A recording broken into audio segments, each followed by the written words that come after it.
Hey guys, today we are making a special content for you. I really hope that you like it. We have a really interesting and gorgeous guest on our channel. This is Viv. She's the head of community in ALEO, and we will have the interview where you guys can find out what is ALEO, how can you contribute into this project, and but first we will talk about our guest a bit. Okay, so Viv, can you tell us a little about yourself? Um, you can start like how did you came into the cryptosphere? What did you do before it? And Totally. Yeah, first of all, thank you for interviewing me. What a joy to be here. I first got into crypto in 2015. I actually was living in San Francisco and I moved into a house called the Crypto Castle. And it was me and 14 other boys who were all interested in crypto. I had no idea what Bitcoin was, what anything was, and I walked into that house. San Francisco is notorious for being a very difficult place to find housing. And I had been living in basically this woman had rented a closet for $1,200 a month. And I so desperately needed to get out. mm-hmm, And so I found this house called the Crypto Castle. I moved in. Within the first day there, he asked me, "Do you know what Bitcoin is?" And I said, "I have no idea." He said, "Well, kind of like magic internet money." And thus began the rabbit hole of my crypto introduction and what I, yeah, kind of how I found myself in the world of crypto. mm-hmm. Cool. Okay. And can you tell us how did you meet Alo and get into the team? Yeah, so I basically had a friend who knew the founder, who knew Howard as the founder, and when I was talking to him about how I wanted to actually formally work for a crypto company, and I had been involved in crypto on the side for so long, kind of seeing projects, seeing different things fail and succeed, and meeting different people in crypto, but to work at a crypto company is a very different thing. And I was curious what that really was.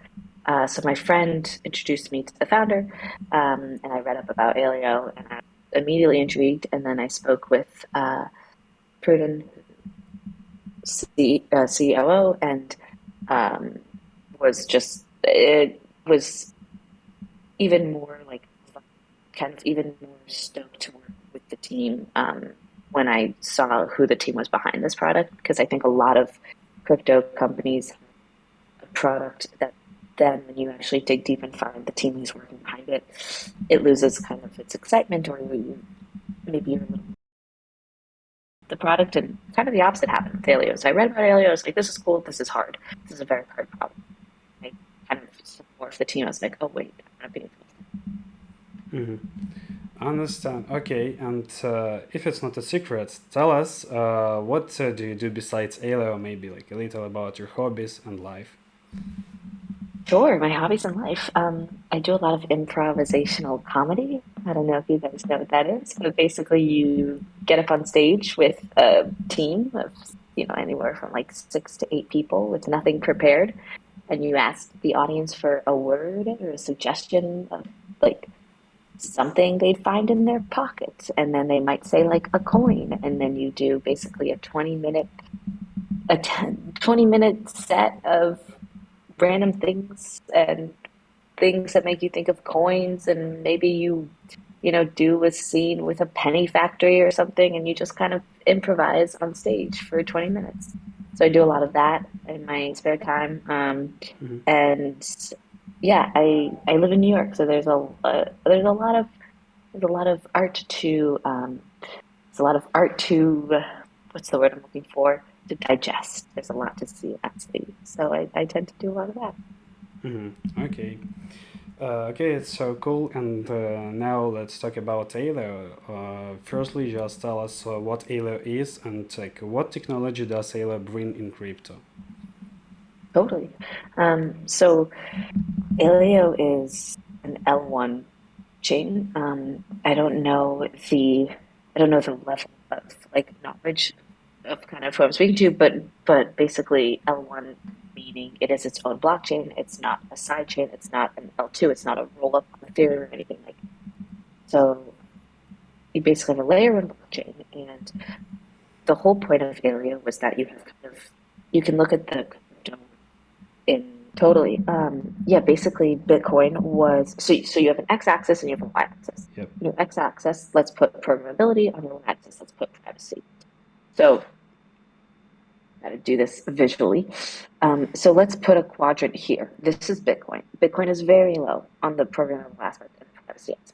Let's take Zcash. Zcash is pretty high on the privacy aspect and pretty low on the programmability aspect. Mm-hmm. Take Ethereum. Ethereum has high programmability but low privacy. And Yeah. so all of a sudden we have three boxes checked. But we don't have a box that's high programmability, high privacy, high programmability. Yeah. So ALEO basically thought, okay, we need to be the first like thing, the first kind of L1, sure, but even beyond that, just like the first existing aspect of this technology that is both programmable and private. And so welcome Okay, ALEO cool. that basically making um, like programmable applications, sorry, private applications Mm-hmm. in an inherently private blockchain. Okay, cool. And can you tell us about the advantages of ALEO? Why will the community, devs, crypto community choose the ALEO blockchain like in future? Advantages? Yeah. So again, the advantage, I just go back to privacy and scalability. I think these are also two things that everyone should continue they should put in their back pocket as they like make their way through the entire crypto space. Ask Mm-hmm. yourself like, what are the two things that are important to you? And then Yep. or even one thing, and then really ask yourself, does the project really do that? And so with ALEO, if you ask yourself privacy and scalability, and you really ask yourself other projects, like what other projects are really both privacy focused and scalability focused, I think you would have a hard time finding Yeah. anyone that does Agree. both as well as ALEO tries to focus. Um, so truly private, truly scalable, I think that's like a huge benefit of ALEO.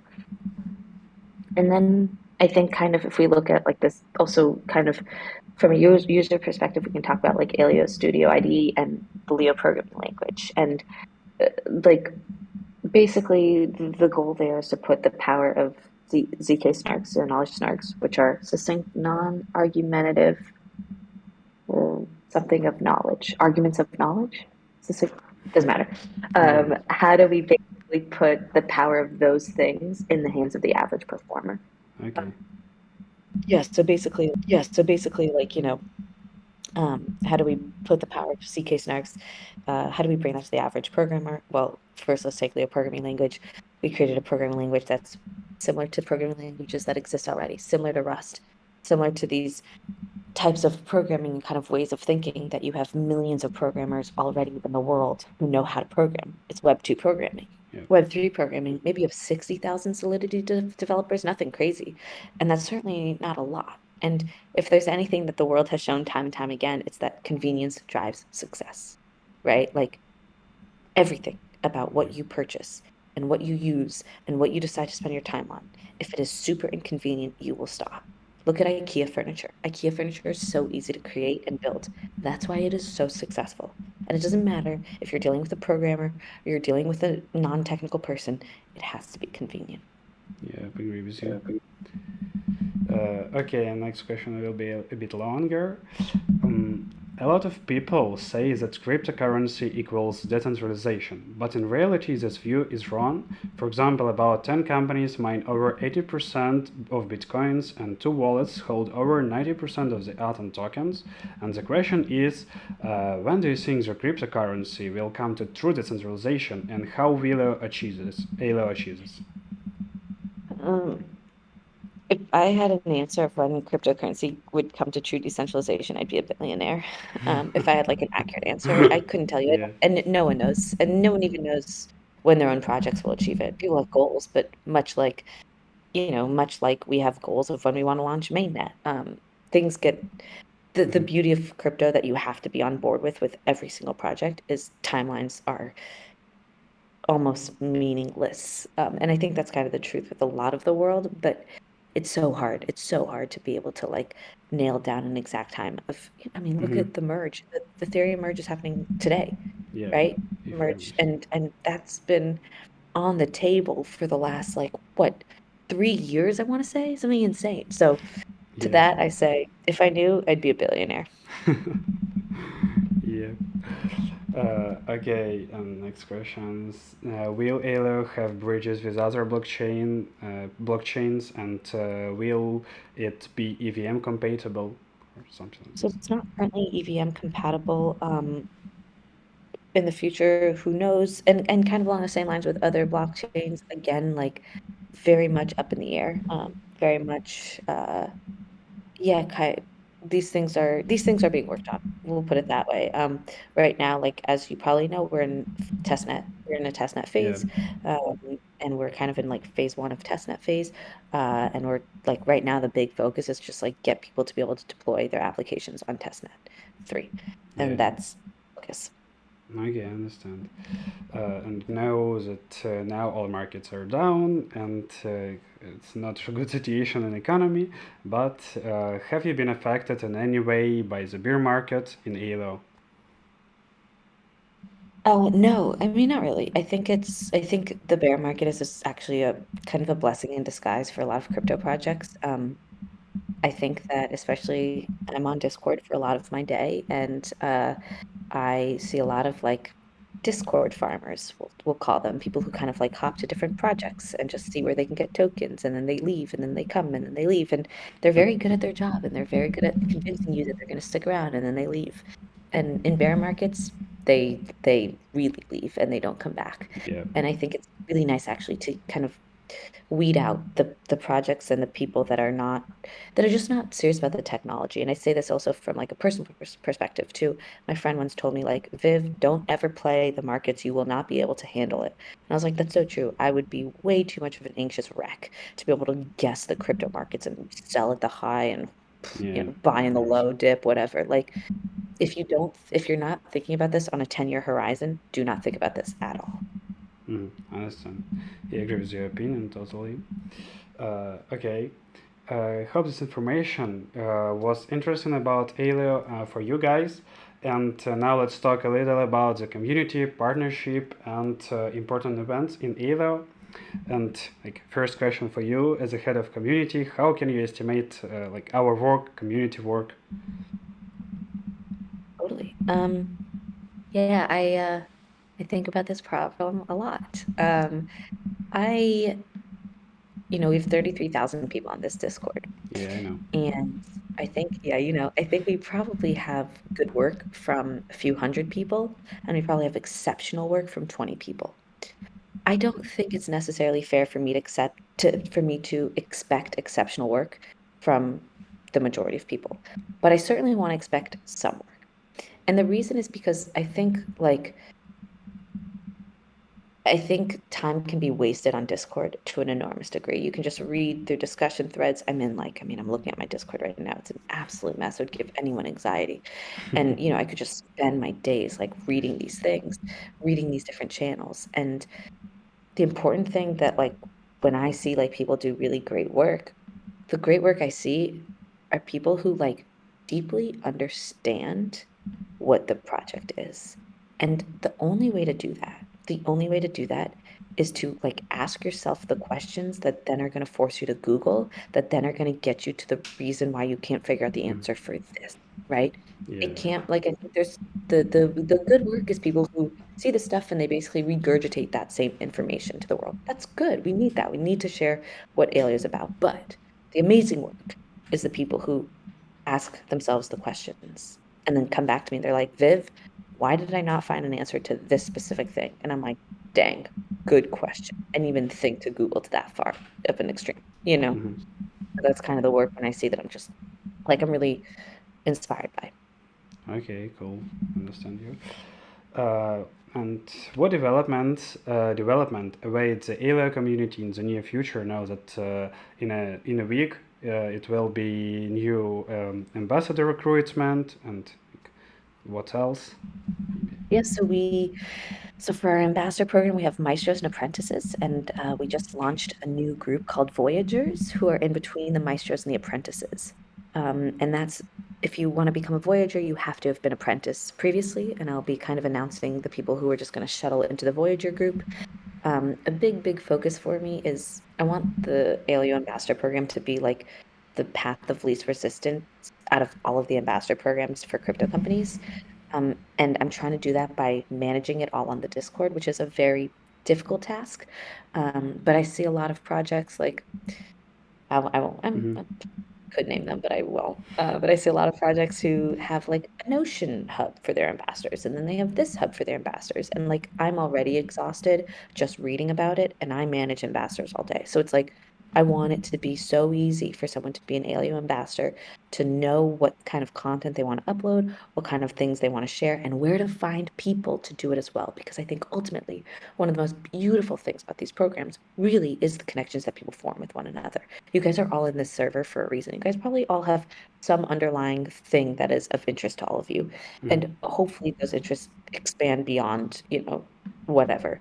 And so I think it is so important for it to be like the most seamless experience possible for someone to become an ambassador, create content, meet someone who's creating dope content as well. If in the future, like 10 people come to me and they're like, I started a company with so and so from the ambassador program when I was an ambassador, incredible. Create good Yeah. work, meet good people who are creating good work, and then create better projects for the world. That's the goal. Okay, and I think this question interested many because now it's like many newcomers in our project because of Testnet, because of new ambassador set, and but it's very little time left, and not everyone will have time to show themselves. And would it be possible to become an ALEO ambassador after the third recruitment? Like maybe it will be forced or. Yeah, so I don't I haven't fully it all really depends on kind of a mainnet timeline Mhm. launch. And depending on when mainnet is, maybe we'll have a fourth round, maybe we'll have a fifth round. But I never want it to be a closed program. If someone's doing exceptional work, I want them to be able to just become an ambassador, no problem. One person who's an example is God, I forget their name. Oof, bad of me. They're an incredible. They've just been incredible. Oh yeah, Useless Doroshkina, an incredible contributor on the Discord. And Mhm. I was so like when I go on the Discord and if I see all of the answers, all of the questions have been answered by the time I wake up and check, I am literally bowing down to that person who has done that. Like, what a relief, right? Mhm. And so I always want to encourage that. I always want to encourage people to do that kind of work, to step out of nowhere and to be like, okay, cool, I'm going to start moderating the shit out of this channel. And then all of a sudden it's like, how could I not be like, hey, become an ambassador? You're doing incredible work. Yes. And so I think there'll be a lot more of that in the future too, of kind of like maybe handpicking and being like, cool, this person's really actually contributing a lot. Let's bring them on board as an ambassador. Okay, but if the mainnet will be later, it can be possible that it will be first recruitment yet. Think we'll likely have one more round before Hmm. mainnet anyway. So yeah, I think we'll definitely do, I think, at least 4 rounds. I think maybe in another, yeah, 2 months, maybe right before mainnet, whenever we try to do a final round, Okay, I depending. understand. It's cool, guys. You heard Weave. That's why go to the links below and join to our community. Try to become an ambassadors, make a content, and I think it's a really cool experience. And let's go to the link below. Okay, Viv, and tell us about the testnet because I know that the third part of the testnet and how is it going. And like, no, yes, I understand. In the second part of the third testnet, everybody can run node and get some rewards because like, it's a lot of questions from newcomers. What rewards is this testnet? Tell us a bit about it. Totally. So the testnet is an incentivized testnet. At this time, we're rolling it out in phases. At this time, the thing you can do is run a client node that is Hmm. not incentivized. But you can run a client node, you can set it up, you can kind of like get a sense of dealing with kind of like you at least check out the Alias GitHub, at least check out the code there. And I think running a client node forces you obviously to do that. In addition, a big thing you can do is you can start writing programs locally on a node, and then you'll be able to deploy them. Like we're trying to get this out ASAP. And then you will be able to actually deploy applications on the testnet, which is like such an exciting feature and something we're really, really, really, really like. That's such a North Star, I think, for the community as well. We have some people who have started who have started developing things. So I think once they're able to fully deploy applications, they'll just be able to, basically run an easy command and have them deploy out. Um, an example is Demo X. Demo Mhm. X has built like a zero knowledge battleship game. They've been working on like zero knowledge NFTs where like you basically it's pretty cool. It's like the idea is you don't necessarily know who owns these NFTs, which I like. I like the idea. Like it shouldn't, I don't know, I don't like the idea of like a status NFT, like so and so owns this, so I'm gonna own this. We have someone working on like a voting system. So Mhm. all of these projects are really exciting and they're being built out now. And I think it's important to like continue really iterating on the fact that like, sure, right now you can just run a client node, but you can start writing these applications because soon you will be able to deploy them and you want to be able to deploy them as soon as you're able to. Understand. And now we have like competition in our Discord. Yep, like and the best idea of the privacy application. That's why you also can join to this competition and try your power. Let's go, guys. Um, Yeah. yep. And next question is: does ALEO have new partners that you could announce, or like maybe it will be new rounds, investments, or something like this? No, so no new rounds. Partners, I mean, we have not really like, I'm thinking partners in terms of the grant recipients. We try to bring grant recipients on Discord like at least once a month if we can get them to kind of do little video explanations of what they've been working on. So one Hmm. thing we had this guy Piotr, I butchered his name every time, terrible of me.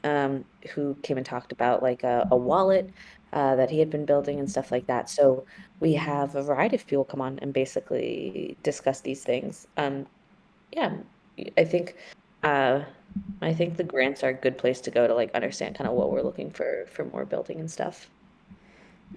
Okay, and it's almost the end. And at the end, we can talk about the future a bit. How do you see the cryptocurrency, cryptosphere, ALA, and yourself like in 3 years? It can be your dreams, plans. Tell us a bit. Yeah, I think in 3 years, I guess I'll go a pessimistic route, and I will say, what are we more like? What could be really hurtful for the crypto world? And I think that's regulators. And so I think it'll be really interesting, of course, for the next 3 years, how this plays out. And we see this play out with Tornado Cash. We see this play out, Yeah.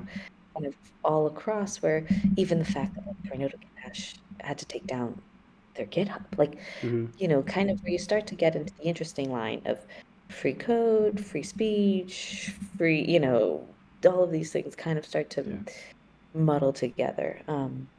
So I think that'll be a big question for the next 3 years. I think another big question will be kind of like how are we able to mainstream this? And that I think is something ALEO is definitely trying to tackle with Leo. Right now, there's tons of really talented Web2 developers who have no interest in coming into crypto because Yeah. to them it's so volatile and it's so sketchy.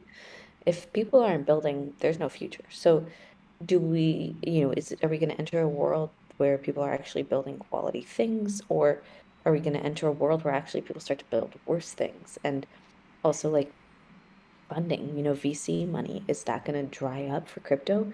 It's been pretty absurd, if I may say, of like Mm-hmm. how much VCs fund these projects and how they feel like they don't want to miss out on any whatever token, whatever, so they just go, balls to the walls and just give so much money out all across the board.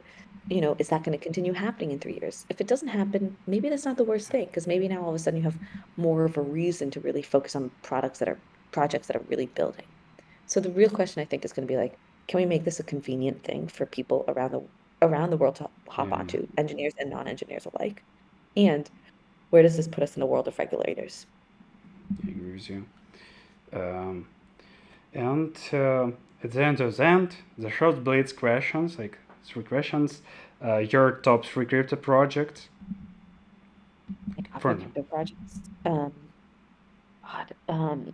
Okay, like God. Oh man, Okay, I didn't kind ALEO. of prepare. Yeah, ALEO, you're right. Shoot, thank you so much for reminding me about my job. Yeah, number one, ALEO. Number two, I'll say optimism. I love Jing. She's a dear friend. Um, Number three, I will say, uh, God, I'm thinking of like what NFT project do I want to sh just shield? No, no, you know what I'm going to say number three is? I'm going through all of my discords that I'm a part of. Um, Okay, oh, you know what? I like eco. If you can consider Eco. that crypto. Yeah. Okay. And next And you know question. what? Number four, crypto baristas. I love what crypto baristas is doing with the NFT world. Okay, nice. DEX or sex exchanges? I think probably Dex. DEX. Yeah. Okay. And the last question: USDT or USDC? No. Is Oh, USDC. okay, you choose this Dare to one. be. Yeah. Okay, it was the last questions. Like, thank you for your time. I hope it was useful for our community and for newcomers. Hope it was interesting video. Thank you for your time. Thank you for attention. And I think that's all. Maybe you Thank you want so to much. take at Thank you the for end. having me. Yeah, this was wonderful. I appreciate it so much. Have a wonderful rest of your day. Yeah, you too. Thank you. Okay. Thank you. Bye. Bye.